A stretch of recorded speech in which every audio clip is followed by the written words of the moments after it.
Welcome to our channel. Telugu Desam party కార్యనిర్వాహక అధ్యక్షునిగా ప్రమాణ స్వీకారం చేసిన నారా లోకేష్ గారి గురించి, ఆయన పనితీరు గురించి తెలుసుకునే ప్రయత్నం చేద్దాం. విశ్లేషించడానికి మనతో పాటు ఉన్నారు సీనియర్ జర్నలిస్ట్ డివి శ్రీనివాస్ గారు. వారిని అడిగి మరిన్ని విశేషాలు తెలుసుకుందాం. నమస్తే సార్. నమస్తే సార్, మంత్రిగా ఓ పక్కన బాధ్యతలు నిర్వహిస్తూ అనేక పరిశ్రమలు తీసుకొచ్చిన నారా లోకేష్ గారిని నేడు తెలుగుదేశం పార్టీ కార్యనిర్వాహక అధ్యక్షునిగా నియమించారు చంద్రబాబు నాయుడు గారు. అంత బరువు మోస్తూ రాష్ట్రం అభివృద్ధి దిశగా పయనించే అవకాశం ఉందంటారా? ఎట్లా చూస్తారు, ఎట్లా విశ్లేషిస్తారు? వర్కింగ్ ప్రెసిడెంట్గా, తెలుగుదేశం పార్టీ వర్కింగ్ ప్రెసిడెంట్గా నియమించబడినటువంటి నారా లోకేష్కి ముందుగా అభినందనలు తెలియజేస్తూ, ఇవాళ తెలుగుదేశం 3.0 తన మాటల్లోనే మనం మాట్లాడుకున్నట్లయితే 3 తరాలు, అటు ఎన్టీఆర్, చంద్రబాబు, ఇప్పుడు లోకేష్. ఇవాళ 44 ఏళ్ల వయసు అతను. మరో 44 ఏళ్ళు ఈ పార్టీని అతను నిలబెట్టే అంత దృఢంగా, బలంగా అతను ఎదిగిన తీరు. ఇప్పుడు పార్టీ మెప్పు పొందాలంటే ముందు ప్రజల మెప్పు పొందాలి. ప్రజల మెప్పు పొందిన తర్వాతే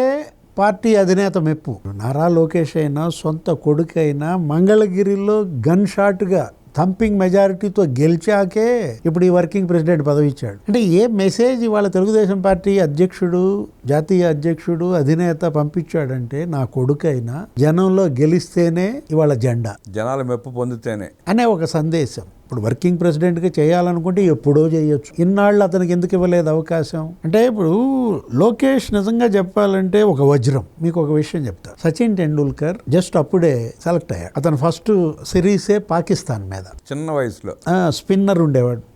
అక్కడ మామూలు స్పిన్నర్ కాదనమాట. అసలు ఆయన ఎటు బంతేస్తాడో తెలియదు. గుగ్లీల్లో ఆరితేరినటువంటి స్పిన్నర్. అట్లాంటి ఆడికి చుక్కలు చూపించాడు. కొట్టింది సెంచరీలు ఏం చేయకపోయినా మామూలుగా హిట్టింగ్ కాదనమాట. అబ్దుల్ ఖాదిర్ అవును, పిచ్చి కొట్టుడు కొట్టాడనమాట. అప్పుడు గవాస్కర్ ఏమన్నాడంటే, అందరూ అతను బాగా పైకెత్తుతుంటే అతను ఒక డైమండ్ ఎప్పుడు కూడా ముఖమల్ క్లాత్లోనే ఉండాలి అంటూ, ఏది అసలు ఆ ఒదిగిన తీరు, ఆ ఎదిగిన తీరు. ఇప్పుడు ఇది కూడా అంతే. ఇవాళ వజ్రమైన సాన పడితేనే రాణిస్తారు. బాగా సానబట్టాడు లోకేష్ అనే వజ్రాన్ని. బాగా సానబట్టింది వాళ్ళ నాన్న కాదు, జగన్మోహన్ రెడ్డి పట్టాడు. ఏది ఇవాళ ఎంత సానబట్టాడో మీరే చూస్తున్నారు. ఎలా ఇవాళ లోకేష్ మెప్పిస్తున్నాడు, అటు పార్టీని మెప్పిస్తున్నాడు, ఇటు ప్రభుత్వాన్ని ఒప్పిస్తున్నాడు. రెండిటిలో, అటు పార్టీలో ఇటు ప్రభుత్వంలో ఎక్కడ చూసినా లోకేష్ ముద్ర. ప్రజల్లో మంచి ప్రభావం సంపాదించుకున్నాడు. అంటే ఇవాళ వర్కింగ్ ప్రెసిడెంట్గా అయ్యాడు. అతని పైన ఇంత బరువు బాధ్యతలు అంటే చెప్తున్నాను అనమాట. మామూలు బాడీ బిల్డరా, ఈ బరువు ఏం కర్మ, ఇంకెంత బరువు అయినా మోసే అంత. వాళ్ళ తాత మనకు తెలిసిందే కదా, ఏది ఎన్టీ రామారావు. 3 కళ్ళు ఇవాళ పార్టీకి. ఏంటి, ఎన్టీఆర్, చంద్రబాబు 2 కళ్ళు అయితే, ఇక 3వ కన్ను, ఇక త్రినేత్రుడు అనమాట. ఎవరు? లోకేష్. ఇది ధరిస్తే ఇక అగ్గే, ఏది మంట. మనకు మామూలుగా తెలుసు కదా, తగలబడిపోయిందిగా. అనవసరంగా 3వ కన్ను తెరిపించి జగన్మోహన్ రెడ్డి తన పార్టీనే తగలబెట్టుకున్న తీరు మీ కళ్ళ ముందే కనపడుతున్న విధానం ఇప్పుడు చూశారు. ఇప్పుడు ఇవాళ ఏది ఆ బాధ్యతలు చేపడుతున్న ఈ సమయంలోనే ఏముంది అక్కడ, ఒక మండల పార్టీ అధ్యక్షురాలు పోలిట్ బ్యూరోలో ఉన్నారు. శ్రీదేవ, గంటాడ శ్రీదేవను, ఏదో విజయనగరం జిల్లా, ఒక క్లస్టర్ ఇన్ఛార్జ్ పోలిట్ బ్యూరోగా మెంబర్గా అక్కడ స్టేజ్ మీద ఉన్నాడు. Dhananjay Mangalagiri cluster incharge. అంటే తెలుగుదేశం ఎందుకు ఇన్నేళ్లుగా ఈ ప్రజల గుండెల్లో మిగిలిపోయిందంటే చెప్తున్నా, ఎప్పటికప్పుడు తెలుగుదేశం వస్తున్న మార్పులను అందిపుచ్చుకుంటుంది, అడాప్ట్ చేసుకుంటుంది. అసలు ధనుంజయ్ ఊహించాడా? శ్రీదేవి ఊహించిందా? ఇప్పుడు మీరు ఈ పార్టీకి ఉన్నటువంటి కార్యకర్తలు ఎట్లాంటి వాళ్ళు, ఈ జెండా ఎలాంటి జెండా అంటే చెప్తున్నాను. ఇవాళ ప్రమాణ స్వీకారం చేసిన కార్యవర్గ సభ్యులు సగం మంది కార్యకర్తలు. ఒక సామాన్య కార్యకర్త అత్యున్నత స్థానానికి కూడా ఎదగగలడు అనే సందేశం ఈ పార్టీలో. అరే, ఎక్కడ రుమాండ్ల రామచంద్రయ్య, అతను రాజ్యసభ సభ్యుడు అయిపోయాడు. అప్పట్లో ఎన్టీ రామారావు. ఇప్పుడు ఎక్కడ పంచుమర్తి అనురాధ, ఆమె అసలు మేయర్ అవ్వటం ఏంటి, అసలు ఎమ్మెల్సీ అవ్వడం ఏంటి అంటే, ఇది ఇక్కడ మనం చూసుకోవాల్సింది. ఈ పార్టీకి క్యాడరే బాస్, అదే ఈయనిచ్చిన స్లోగన్, కార్యకర్తే అధినేత. వర్కింగ్ ప్రెసిడెంట్ కాకముందే ఒక స్లోగన్ ఇచ్చాడు, కార్యకర్తే అధినేత అంటూ. స్లోగన్ నినాదానికే పరిమితం కాదు, ఆచరించి చూపించిన ఆ విధానమే మనం ఇక్కడ మాట్లాడుకుంటాం. ఆ రోజు వాళ్ళ తాత ఏమన్నాడు, సమాజమే దేవాలయం, ప్రజలే దేవుళ్ళు అని. అసలు ఆయన్నే దేవుడిగా ప్రజలు కొలిచారు. అంటే ఎంత అద్భుతమైనటువంటి సందేశం ఈ పార్టీ. అదే మమేకం కావటానికి, జనం ఈ పార్టీ జెండా మోయడానికి కారణాలు ఎలా ఉన్నాయి అంటే, ఇప్పుడు ఏది మనం చూసాం. ఈరోజు అధినేత ప్రసంగం స్పష్టంగా అటు దిశానిర్దేశం చేస్తూ కొన్ని వాతలు కూడా పెట్టాడు.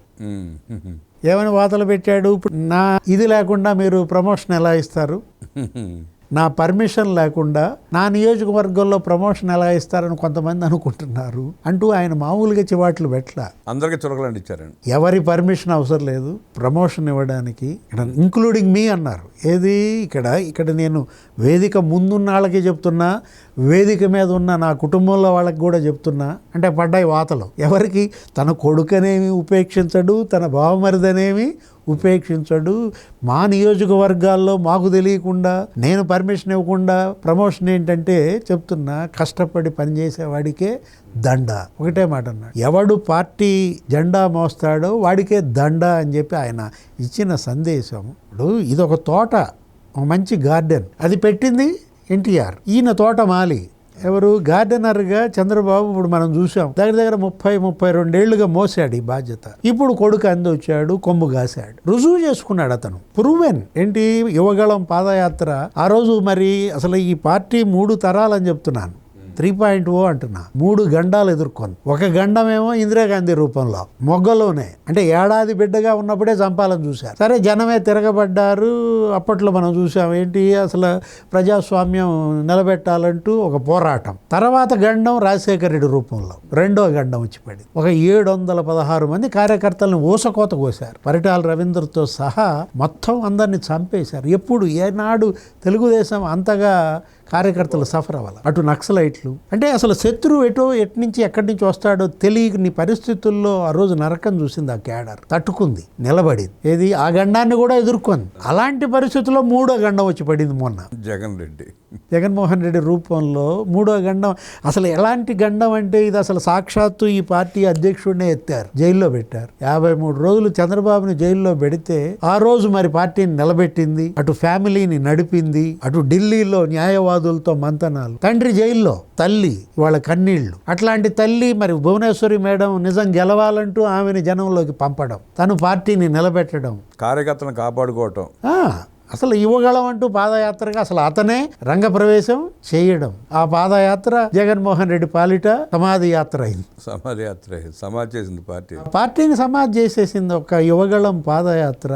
ఆ రోజు నేను అంటోంది అదే, అతను అసలు అడుగేయని లేదు. అతను ఏంటి అసలు అతను రాజ్యాంగం పట్టుకుని నడవాల్సి వచ్చింది. స్టేజ్ ఎక్కనివ్వలేదు, స్టూల్ ఎక్కి మాట్లాడాడు. సౌండ్ వెహికల్ సీజ్ చేశారు, మైకు లాక్కున్నారు, మైకు లేకుండా మాట్లాడాడు. అంటే అతనికి ఉన్నటువంటి సంకల్ప బలం అంటారా, విల్ పవర్ అంటారా, అసలు ఎలా ఎదిగాడు, ఏ విధంగా.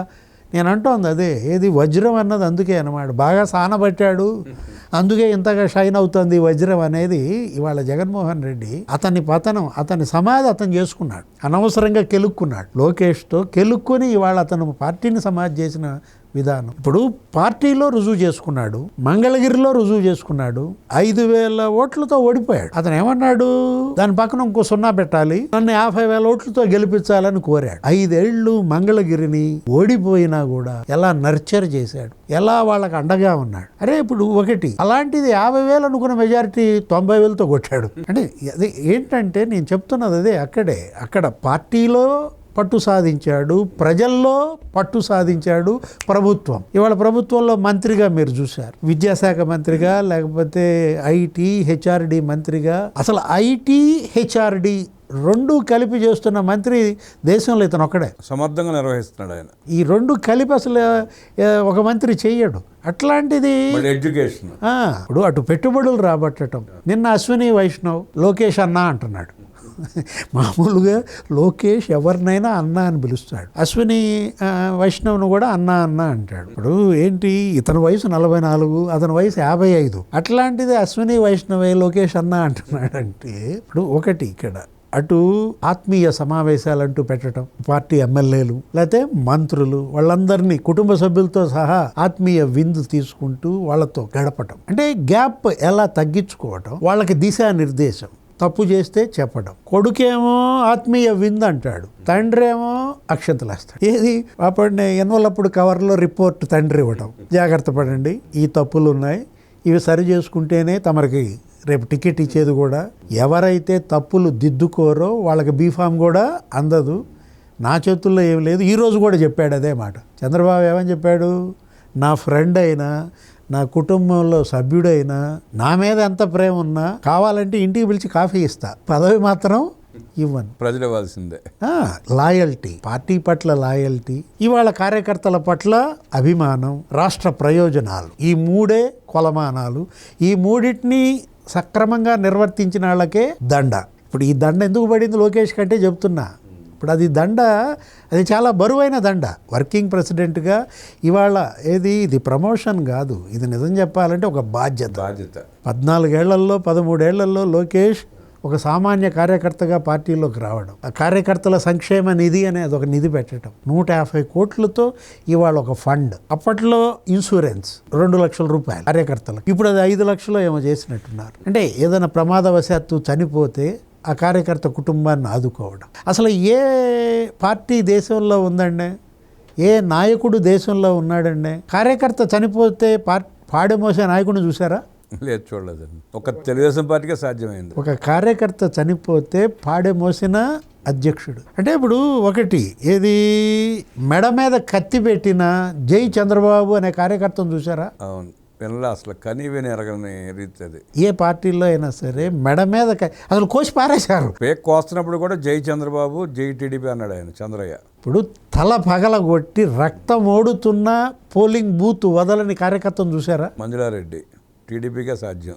ఆ రోజు పోలీసు బలగం, పోలీసులే అడ్డుకొని నామినేషన్లు వేయనీకపోతే తొడగొట్టి మీసం తిప్పి నామినేషన్ వేసినాడు. అంటే అసలు ఈ పార్టీ ఎలాంటిది ఏంటి అంటే చెప్తున్నాను అనమాట. అంటే ఎవరికి ఇక్కడ గౌరవం, ఎవరికి ఇక్కడ హోదా, అదొక కుటుంబ బాంధవ్యం.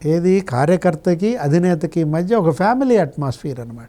ఆయన చంద్రబాబు మేడం భువనేశ్వరితో, కొడుకు లోకేష్తో, మనవడితో ఎంతసేపు గడుపుతాడో కానీ నిత్యం ఇదే కార్యకర్తలతో, లేకపోతే ప్రభుత్వంలో ఉన్నప్పుడు అధికారులతో ఆ గడిపే సమయమే ఎక్కువ. అలాంటి బాధ్యత ఇప్పుడు మరి తరువాత తరం లోకేష్ వస్తున్నటువంటి వేళ ఇవాళ మొత్తం 1 కోటి మంది సభ్యత్వం, 2 తెలుగు రాష్ట్రాల్లో, అటు తెలంగాణ ఇటు ఆంధ్రప్రదేశ్ కార్యకర్తలు ఇవాళ ఆశగా లోకేష్ వైపు ఎదురు చూస్తారు. మరో 44 ఏళ్ళు ఈ పార్టీకి నువ్వే దిక్సూచి, దిశానిర్దేశం, అంటే టార్చ్ బేరర్. ఇవాళ లోకేష్ వర్కింగ్ ప్రెసిడెంట్గా నియమింపబడుతున్నాడు.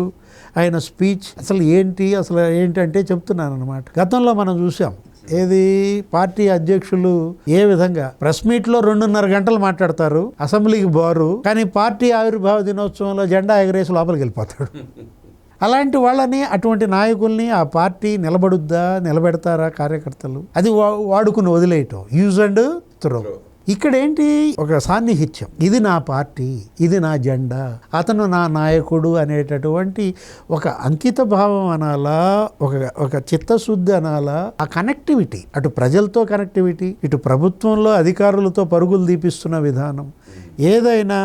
ఇప్పుడు కొన్ని చోట్ల అక్కడక్కడ కొన్ని ఇవి ఉన్నాయి, మెరుపులు మరకలు ఉన్నట్టుగానే ఆ మరకలు వాటిని మొదట్లోనే వాటిని చెరిపేయాలి, తుంచేయాలి. ఎందుకంటే అవి మళ్ళీ మానుగా మారకూడదు. మనం చూసాం కొలికిపూడి శ్రీనివాసరావు ఉదంతమో, లేకపోతే అతను ఎవరు ఆదిమూలం అనే అతను, లేకపోతే థామస్ అనేవాడు కూడా నిన్న చూసాం. అట్లాంటి వాటిని అధ్యక్షుడు తీసుకుంటారా, వర్కింగ్ ప్రెసిడెంట్ తీసుకుంటారా, పల్లా శ్రీనివాసరావు తీసుకుంటారా, వాటిని నాంచకూడదు, ఫుల్ స్టాప్ పెట్టాలి.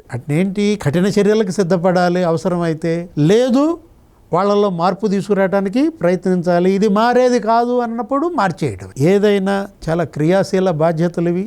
ఎంతోమంది 1 కోటి మంది ఆకాంక్షలు నిలబెట్టేటటువంటి పదవిలో ఈరోజు నారా లోకేష్. మరి ఆ కార్యకర్తల ఆశల సాఫల్యం ఇవాళ లక్ష్యం. లోకేష్ టార్చ్ బేరర్ అంటూ విశ్లేషించి మనకు అనేక విషయాలు తెలియజేసిన డివి శ్రీనివాస్ గారికి ధన్యవాదాలు తెలియజేస్తూ నమస్కారం.